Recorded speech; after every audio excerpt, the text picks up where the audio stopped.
Gondikakis with us, who is a graduate of the University of Great Physics Department, and then he moved to France to do his DA and PhD on radiative transfer in solar prominences, and he is today at the Research Center of Astronomy and Applied Physics of the Academy of Athens. And we thank you very much for persistently trying to come to Heraklion again and again, finally successfully, and of course we have to deliver again the new degree and the presence for thanking to come to. Most of you have seen it. It's the announcement of the colloquium signed by the professors, his former professors. Wow! And this is a gift from Crete University Press. Thank you very much.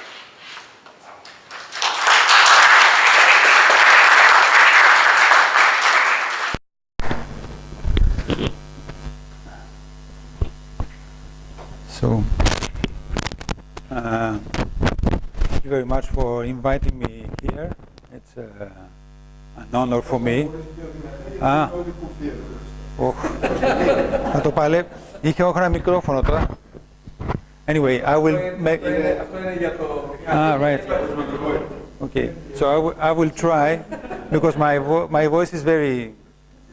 Anyway, Leftev was referring that the first time that I tried to come here, it was a a sandstorm, a terrible thing that never happened again. It was a punishment because I did not want to stay in Heraklion, and I was expecting to go back the same day. So it was some kind of metaphysical punishment, and now I will stay tonight. So it is very important for me to be back in my university. I was here many years ago, and I was Nikos Kilafis was my professor. I didn't have the opportunity to have your. Yes. Tomaras, did you have any? No. Nikos.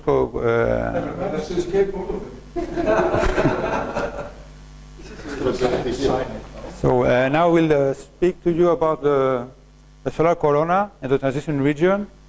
We'll start with some historical information to see, so you can see how we learn some things about the solar corona and how difficult it was to get some information on that. And then I will also go on to show you my own research on spectroscopy of the solar atmosphere. And now this is the. Now let's go back to the 19th century. Then the solar corona was observed only during eclipses. This is a solar eclipse from 1871, and then the corona was thought to be perhaps a meteorological phenomenon in the beginning of the 19th century, or perhaps something that was coming from the moon or from the sun. It was very difficult to understand the corona because it was observed only during solar eclipses. For the duration of the solar eclipse is about 1 or 2 minutes, and they are happening very rarely. And then, however, they made progress with photography because they could observe it for more than 1 or 2 minutes, and also due to spectroscopy, because they analyzed the spectrum of the corona and they found the Fraunhofer lines that are emitted from the photosphere. And then they understand that the corona is solar at the end of the 19th century. And also they also observed the green line in 5,000 angstrom more or less, which perhaps you know from your you learn us, and Joseph Ventura, that they thought it was due to a new element named the coronium that was not found on Earth, because they didn't know this wavelength from which element it was coming. And from the 19th century until it was only in 1941, when they realized that this spectral line is emitted by iron ion stripped of 13 electrons. And so to have such ions in such a state, you need an atmosphere with a temperature of about 1 million Kelvin. And this is the problem of the coronal heating, which is not yet totally solved. Of course, you could see that if they just saw the scale of these features, they have a length of about 500,000 kilometers. Just by assuming a hydrostatic atmosphere and take the scale length, Boltzmann constant times temperature over the mass and the gravity, they could have understood that it's a very hot plasma, but they didn't notice it. Now, today, we have many more opportunities to observe the solar corona from space. So we have many data, and I will show you some images. These are taken in the extreme ultraviolet. These 6 images. Above here, you have images from the corona in the wave bands of a few angstroms, centered on the emission lines emitted by iron ions at different levels of ionization, and each ion corresponds to a different temperature. So, for example, this, you have the iron 12. 12 means that it misses 11 electrons. It is formed at about 1 million Kelvin. Here you have a higher ionization stage formed at 6 million Kelvin. This, on the other hand, it's an image of the chromosphere. The chromosphere is a level of the atmosphere which is cooler. There the hydrogen is still neutral, while in the corona it is fully ionized. And you have the features don't have this extent. And this image here shows you the photosphere. The photosphere is the yellow disk that we see in the sky, but here you have a map of the magnetic field of the photosphere. And what you can see, if you see the morphology of these images, you will see bright features there, here, for example. These are active regions, and you see that they correspond to concentration of the magnetic field. So this can tell you that you have a connection between the magnetic field and the coronal heating. High heating means higher radiation and higher concentration of the magnetic field. Now I will show you some basic models that I can give you an idea about the structure of the temperature and the density in the solar atmosphere. These are first, before that, I will present you the spectrum of the sun. So this, you have here the wavelength from infrared up to the, oops. Thank you very much. Okay, thanks. Thank you very much. And so you have the infrared up to the extreme ultraviolet. Here you have the wavelengths in nanometers. You have logarithmic scales. And this part here, this huge structure, is a thermal emission, which is very close to a black body emission at about 5,700 Kelvin, which is peak in the visible at the yellow color.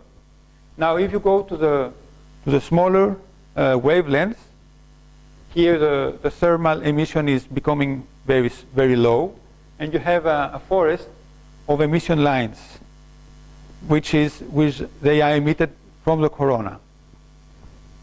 Now I will zoom in a small part of the spectrum here. Oh, no, it's much more practical. And so here you have the the corona and the transition region, which is formed by many spectral lines of many species in many ionization stages, like the silicon, oxygen, carbon, and also you have a continuum. And I will show you in the following. I am interested in my research in these two doublets, the silicon-4, we have two spectral lines, and the carbon-4, which are formed in the transition region between the chromosphere and the corona. That I will show you. It's another part of the solar atmosphere. Now I will show you a model that shows you. It's a very classical view graph that we had, I think, in our astronomy textbooks, and you still have, that shows you the temperature and the density of the plasma as a function of the altitude from the photosphere. So here you have the photosphere, and here you have kilometers. So these models are not taking into account the very complex geometry that you also saw in the previous images of the corona. It considers that you have shells, right, and a hydrostatic atmosphere. However, it's a very good first guide. And you have here the temperature that rises from about 5,000 Kelvin, going higher up in the chromosphere because you have heating there. This is why the temperature is not decreasing with the altitude. The density is decreasing, however. And then at some point, the hydrogen becomes ionized, so the atmosphere cannot cool down with radiation. And this is one of the reasons why the temperature is rising abruptly there from about 10,000 Kelvin up to 1 million. And in this kind of models, however, this temperature variation happens in about 100 kilometers in a very small spatial scale. And this is what we call the transition region. It is the plasma that is found in these temperatures. So some scientists believe that it is just an interface between the chromosphere and the corona when the two parts of the atmosphere are exchanging energy. However, things can be much more complex if you take into account the geometry of the corona and the magnetic field. But this is we could speak about hours about that. And also you can also have the same model now, and the images that I showed you before of the corona, you have the ions that are placed at different temperatures, because when you compute the ionization stages, you see that the ions are formed in very restricted temperature bands. This is something that is very useful when you are studying and you try to analyze images from the corona. And you have also you have calcium lines from the chromosphere. Now another characteristic, what I am doing now in this part of the talk, I am giving you a general view of the solar atmosphere, the corona most of the time, and also some characteristics. And another characteristic is the dynamic. The dynamics of the transition region has some global characteristics that are shown here. Here you have the Doppler shifts taken from measurements on emission spectral lines that are formed at different temperatures. Here you have the logarithm of the temperature. And these measurements are from Skylab area. The Skylab, which was a very important mission for the study of the corona from the 70s on. And you have these spectral lines that are formed at about 100,000 Kelvin, have an average Doppler shift toward the red of about 10 kilometers per second. It's like if the transition region was emptying and falling on the surface of the sun.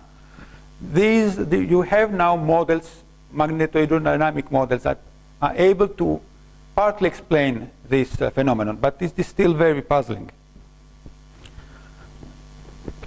In my research now, as I told you, I focus on spectral lines that are doublets, like this one. This is a carbon-4 line, is emitting two spectral lines, the 1548 angstroms and the 1550. And you can ask me, yes. And here you have the energy levels of these ions, this ion. Now the lower energy level is the ground level of the ion, and this is why these spectral lines are very bright, and they are very used many times for the study of the transition region. These ions, carbon ions, are formed at about 100,000 Kelvin. And now these are doublets. So you have the upper levels are the two energy levels that are split due to spin-orbit interactions.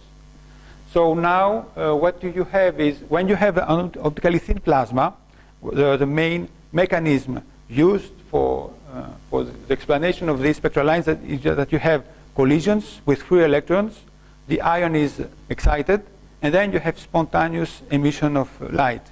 When you have an optically thin plasma, which means that you have the photons that are emitted traveling freely in the atmosphere until to reach the telescope, then the intensity of these spectral lines is twice the intensity of the 1550 line. This is very characteristic, and it's not. You cannot use, for example, these two spectral lines to measure the temperature, for example. I will show you, however, that in some cases this is not the case. You can find different values of the ratio, and you can learn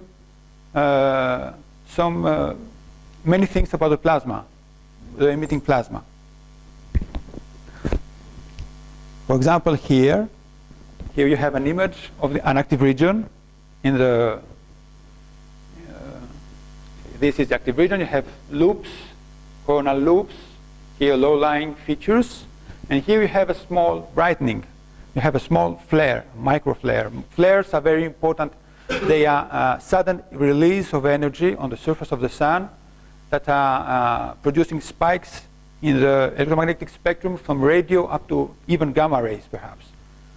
And now we had the chance to observe this area with a spectrograph.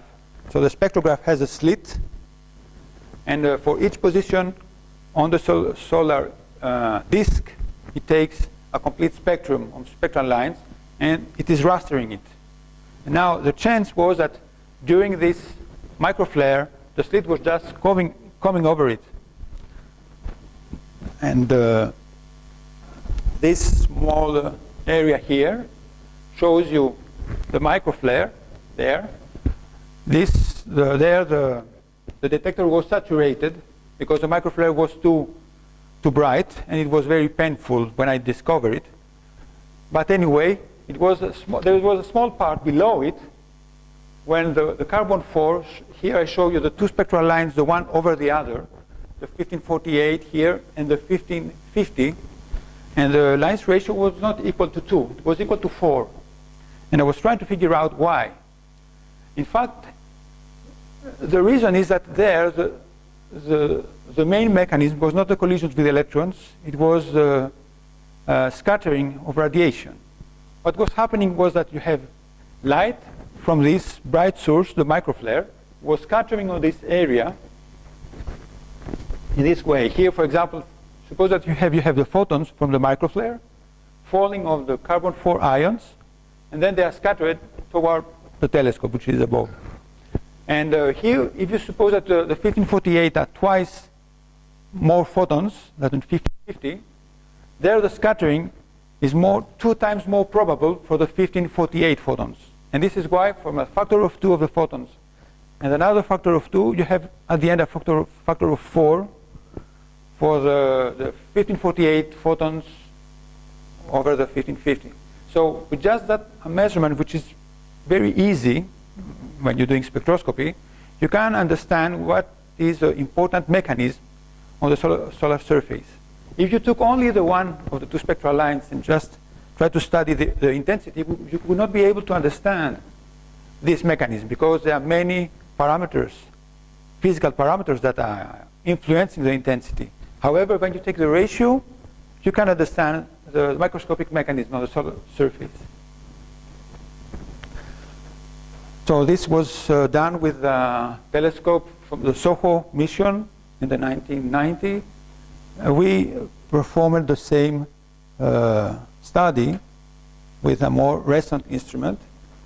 Now this is the solar disk against the solar corona, and we study this active region with the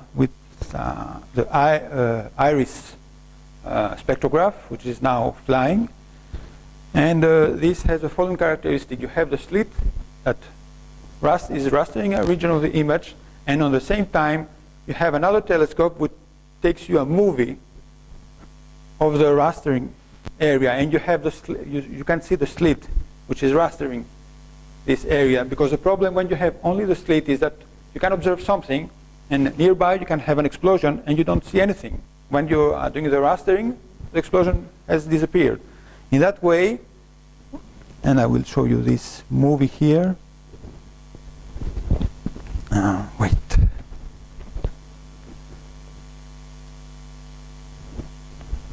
You have this.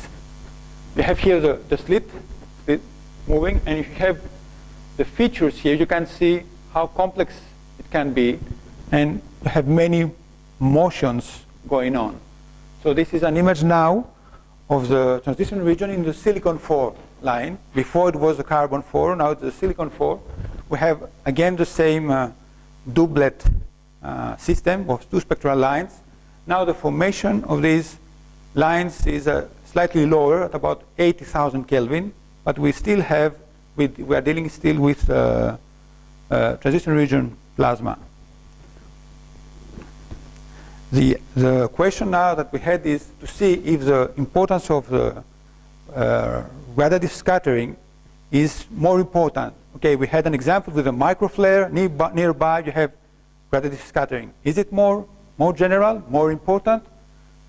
So that the scientists should take it into account, because usually the radiative scattering is not taken into account when you are studying and you analyzing the conditions in the solar plasma. Only the collisions with electrons are taken into account. And we want to see if this is an oversimplification.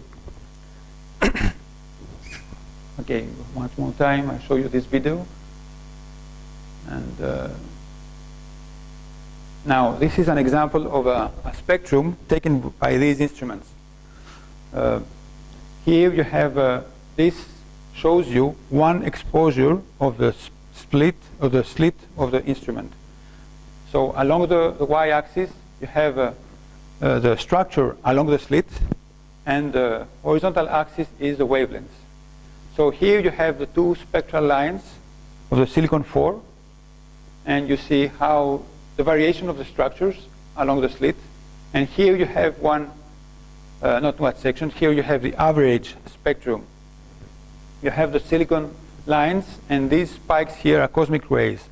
You have charged particles falling on the detectors that are producing signals, and it is very difficult to clean up. And we study many sort techniques to find where you have lines ratios for these two spectral lines in all the image when the ratio is higher than 2. So you have radiative scattering, or lower than 2, so then you have opacity. When the lines ratio is lower than 2, you have the photons that are kicked out from the line of sight. So you have, it is the opposite, you have opacity. And here I show you two such examples. So here you have the 1393 angstrom, the one silicon 4 spectral line, and the 1402. And here you have the lines ratio which is higher than 2. It's not equal to 4, but it is definitely higher than 2. You have to be careful about the errors and the statistics there. And here you have an example. Again, I remind you that I put the two spectral lines on the same position on the wavelength axis. So my idea, I can compare it more easily. And here you have a case when the two intensities are much lower than 2. And so here you have the phenomenon of opacity. you have scattering of the photons before they arrive at the telescope. I will show you now a map. So this is the intensity image from the raster that I showed you before. Before I showed you a movie with intensities. Now this is a map taken from the raster when I take the intensity from each spectral line to form it, and all these red triangles, they are triangles anyway. These are cases when the lines ratio is higher than 2, so you have the resonance scattering that is important, while these areas correspond to parts where the plasma has opacity. Now the opacity is of the order of the optical thickness of the order of 2 or 3. It's not very opaque. Now from all these areas, you have about 3 to 4% of the individual profiles that are affected by resonance scattering. However, there are some areas where this is very important. Along small loops, here you have elongated features that are created by the magnetic field. You have the scattering that is important. So it is something that you cannot ignore. Now, the question was, what is the reason for that? Are there small flares here too that they are producing this scattering? You have bright features that could appear. Looking at the video, this is not the case apparently. So we try to model the resonance these phenomena. Here are a lot of equations. This equation is describing the intensity from one of the two spectral lines, the 1393. And here you have the other one, the second one. For the two, you have two components, two factors. This factor gives you the collisional excitations. And here you have the radiative scattering. So the collisional excitations are dependent of the ion densities, the electron density. Here you have a coefficient for the collisions. And here you have the radiative scattering, which depends on the incident radiation, which is very difficult to compute. Now, if you take the ratio of these two equations, here you have the ratio of the intensities. If you have only these factors, their ratio is equal to 2, as I told you. If you neglect this one and you have only these factors, you have a factor of 2 from the Einstein coefficients times a factor of 2 from the incident intensities, and you have the factor of 4. But in the general case, you are between 2 and 4. And here you have the case only of the optically thin case. Now, to compute the incident intensity, it's a tricky problem because you don't have direct measurements of the incident intensity on a feature on the surface of the sun. So we assume that you have these structures that are affected by the incident intensity are at some altitude above the solar surface, and then we took like a shell of light below them that are illuminating this structure, and we took the intensities of that we had in the image, and you have a free parameter which is the altitude. Now I will show you the next one is a scatter plot where we try to take into account all the parameters. The parameters are the electron density, the temperature. The temperature is entering into the collision term here. Here, this is depending on the temperature. So you have the temperature, and also you have the altitude. In this plot, you have the electron density as a function of the lines ratio. And the lines ratio goes from 2.1 up to 2.6, 2.8. And all these colors correspond to different values of the temperature and the altitude. For the altitude does not play a very important role, apparently. When we took altitudes from 1 arc second to 5 arc second, these are more or less the altitude of these structures. The thing that is important is the temperature. And also, the thing that you can see is that for high values of the lines ratio, you have the electron density that is falling. So you don't have an outer source that is important here. The important thing seems to be a decrease of the electron density locally in the solar plasma, which decreases the term of the collisions, and so you have the incident intensity, which becomes important. Moreover, what you can see here is that if you take the ratio of the radiative term over the collisional term, for lines ratio of 2.4 to 2.6, if you take only the collisional term, you can make an error of about more than 50%. So the message from here that we want to give is that you have the radiative scattering is important, at least for this activision. I am okay with time. I don't have many. Half an hour, or will be much less than that. And also that you have to take this into account, otherwise you will make an important error.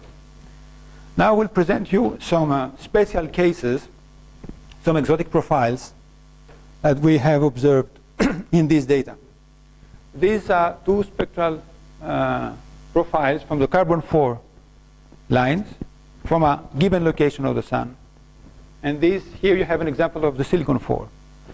What do you see here is that the shape of the 1548 is very different from the spectral shape of the 1550. Here you have two spikes, and there they are missing. Here it's not so clear, but the shape, anyway, you can be convinced that it is very different in the two spectral lines. Now, there is a problem here, because when you have spectral lines emitted by the same ion, you expect that they will have the same Doppler shift. If the ions are moving toward you, both spectral lines will be displaced to the blue. When they are going away from you, they will go to the red. Here you have, it's like if the two spectral lines have a different information of the velocity. And how can this is possible? So it can be possible. First you have to see that you have many plasma components that are emitting light here. And you can distinguish them if you are using a Gaussian fit. If you use Gaussian fits here, you can see that you have three plasma components. And here these vertical lines here are the zero wavelengths. So one component goes toward the red, toward the sun, and the other two components are moving upward. Perhaps there is some kind of explosion there. And moreover, even these should be equal, have the same information of the Doppler shift. But you can understand this kind of phenomena if you consider, for example, a very simple model. You have on the surface of the sun two volumes. The one volume is moving upward, the other is on rest, in a simple case. They are both illuminated by light, and they have different electron densities. So the radiative scattering does not have the same effect on these two volumes.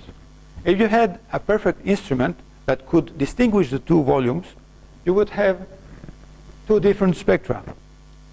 This one for the carbon-4 line would be blue shifted because the structure is moving upward, and the other one is at rest. In the one case, the lines ratio is not equal to 2 because the radiative scattering is important. In the other one, the ratio is equal to 2. Now, if you have a true spectrograph which has a coarser spatial resolution, you will have the sum of these two spectra, and they will have different shape because of the combination of the different Doppler shift and the different impact of the radiative scattering. This is a simple way that can explain such profiles that apparently they are very rarely noticed in the literature. One paper from a solar flare, another paper from stars, which maybe the reason is different. And however, to my knowledge, we are the first that we gave a complete explanation of this phenomenon. And this could be useful if you notice them and you want to study a solar feature and you have such profiles, you can use them in your advantage to understand what is going on. Well, to the most, if this is possible, of course. Okay, now I want to show you, I am finishing my talk. These are only the conclusions. I hope that I gave you, share you to believe that the solar atmosphere is a very complex medium, that still have, there you have problems that are still with us from the 1940s, and they are still not completely solved. The reason is that the coronal heating is happening in so small features, perhaps of the order of a few kilometers, and the spatial resolution of the today's instruments are not so good. So we only have an average image of what is going on in the solar corona.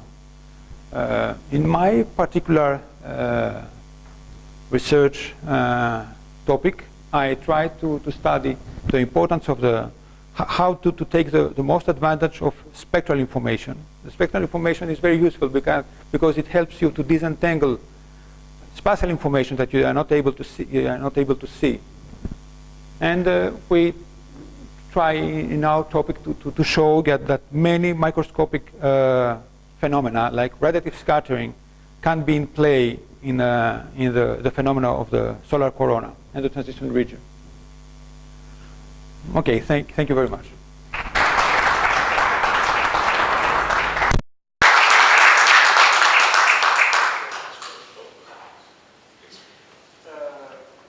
Thank you, Kostya. I find it very interesting. I find it very interesting your interpretation of moving volumes in this corona, and may be right. On the other hand, the corona is dynamic, and there is a time scale for things to happen. So if you watch the same region, I don't know what's the time scale is for the corona. Is it days, months? What Can be even seconds. It could be even seconds. Even a second. Then you would get a different picture of the same region, or because the blobs will move up or down and do things, and then so the line should be changing all the time. Yes, that's right. Yes. Do you have such observations, or because this is a snapshot? Exactly. Yes.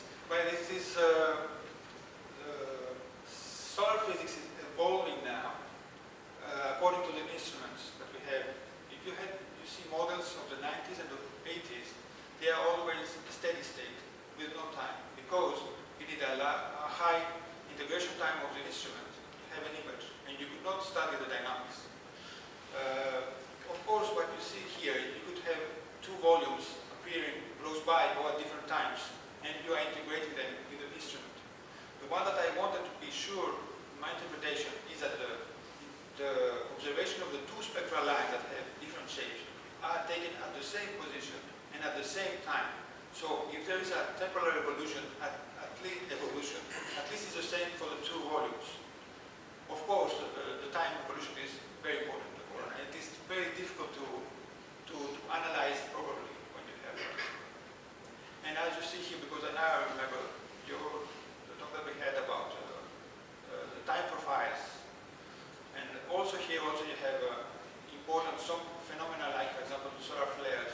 You can learn many things about the time evolution of it.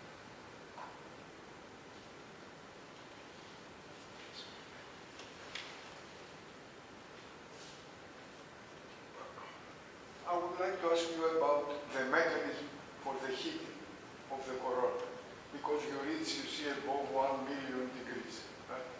So this model of volumes moving up and down within the plasma is a mechanism of transforming macroscopic motions of the volumes to thermal. Yes. Which means heating of the. This is something I have to do. I think that what is still missing, my point of view in this research, is to go even further in the mechanism which is hidden here. Now, one of the main physical phenomena that I believe to be taking place for the heating of the corona is a magnetic connection. You have in the sun, usually the sun is a very high, has a almost infinite conductivity. So if you have magnetic fields, you have electric currents, you should have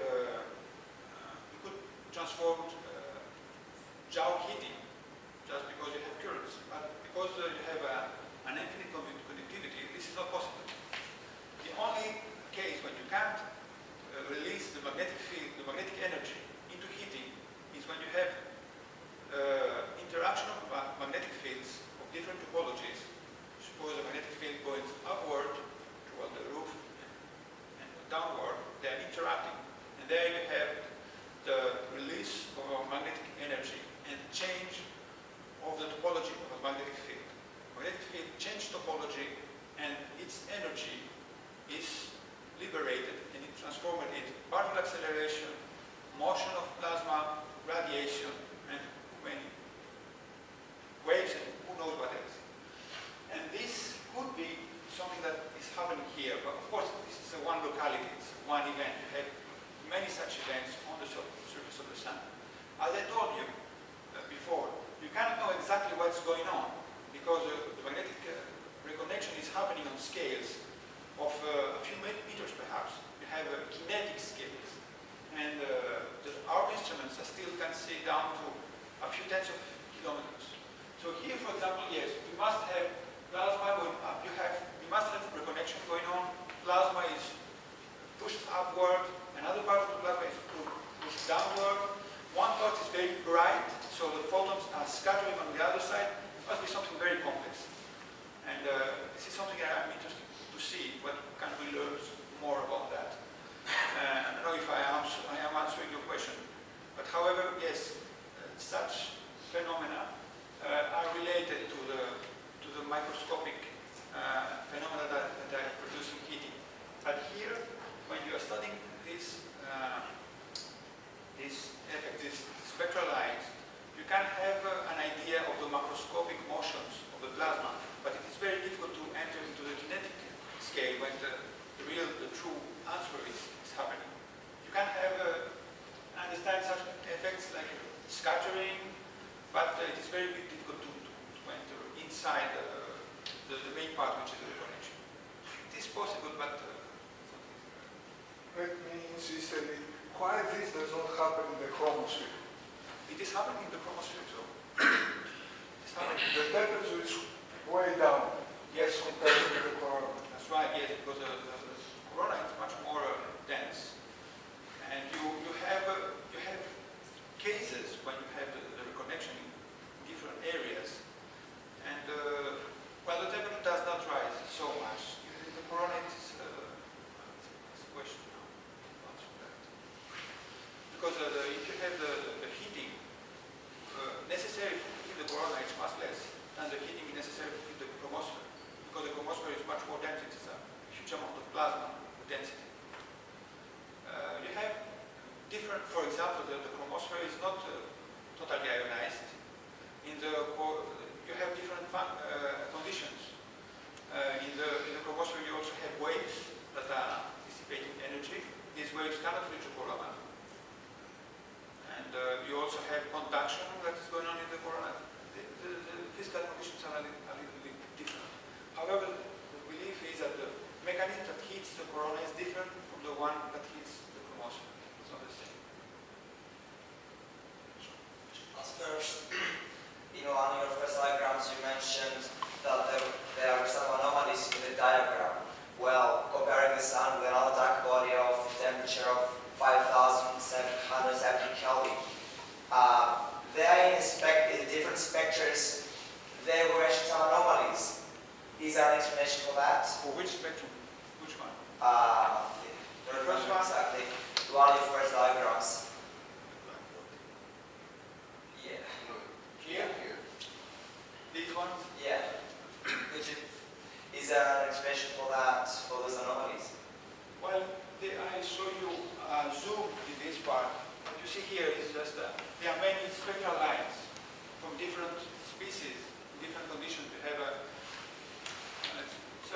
forest is not totally explored yet. If you see here, for example, the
100 kilometers per second. Of course, you have also the inclination, right?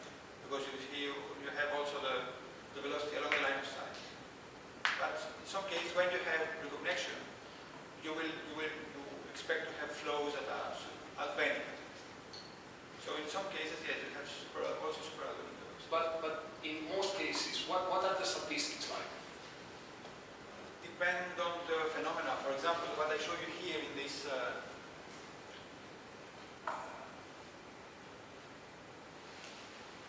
video, you have proper motion, right, going on.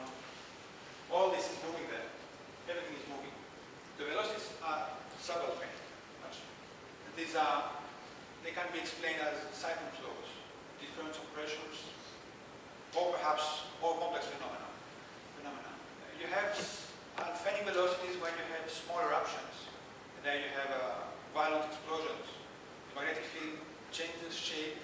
The magnetic field has an Alfvénic velocity, and you can observe it. So it's depending on the structure that you're observing. Most of the time it is subalfvénic at these altitudes. So if it's mostly subalfvénic, it cannot contribute much to the heating, right? I guess it can, because you're observing large scales, but the heating can happen in small scales. Yeah, but for the heating you need reconnection, and subalfvénic velocity will not lead to breaking of lines. You can have breaking of lines on small scale. Okay. You can have flows that are very fast, but you take an average. Okay. So you're saying that microscopically you might reach super-Alfvénic velocities, but on average it's subalfvénic. Okay. When you have huge flares, you can observe several Alfvénic velocities. You can see particle acceleration, X-ray emission, but this does not explain the mean heating of the corona. And at least one of the models that are proposed from Eugene Parker is that you have many nanoflares, nano-events everywhere on the sun, but on scales that are not observable yet. When you have a miniature flare that hits locally the plasma, but you still cannot reach it. But you can estimate the spread from the spread of the velocities. You can estimate, right, the excursions in microscopic scales. No? Well, if I understood correctly, let's see here. You mean the spread? This one, right? The extension, the width of the spectral line gives you an idea of the velocities that are below resolution. Okay, so these are definitely not thermal. You have a thermal width of the spectral line. These in the transition region, these are much higher. And they are not super Alfvénic at least. So the explanation is that this could be done to waves, because you have waves going on, or perhaps turbulence. So turbulence can be related to reconnection, or perhaps to just velocities that are going on in different directions.